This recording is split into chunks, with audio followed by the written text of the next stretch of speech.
The law of reflection. The law states that the angle of incidence is equal to the angle of reflection in the same plane.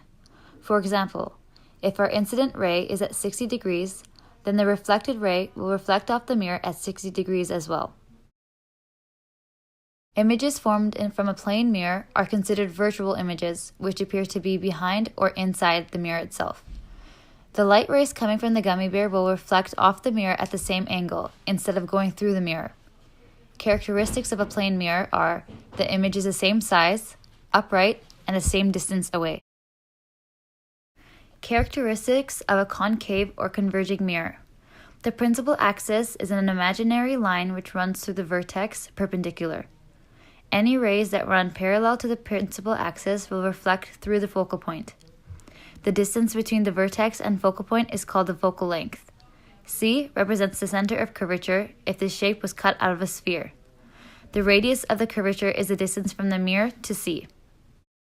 Every ray that is parallel to the principal axis will reflect from the mirror and pass through the focal point. The image will look real, inverted, smaller than the object, and closer to the mirror. This is the center of curvature. This is the focal point. This is the principal axis. If the light rays hit the convex mirror, they diverge out. But since the focal point is a virtual one, they actually never meet, giving you the illusion that they will meet in the end. Curved mirror experiment. To find the focal length of a curved mirror, you can get a piece of paper and have a mirror in front of the paper across a light source.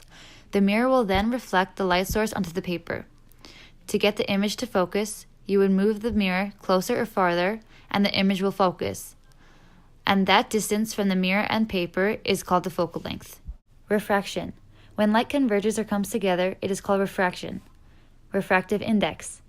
As light enters a medium, like glass for example, light will bend. The amount of how much it will bend depends on the refractive index. Snell's law. The equation is n1 sine theta incidence equals to n2 sine theta refraction. It is used to calculate the incidence or refracted angle.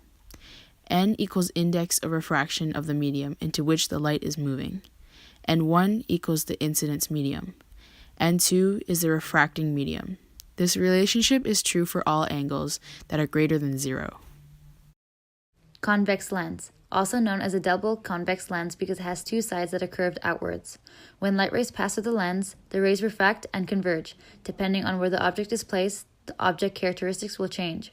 For example, if the object is placed at the center of curvature, image is real, inverted, same size, and is in the center of curvature behind the lens. However, if the object is placed at the focal point, no image will form because of the parallel rays.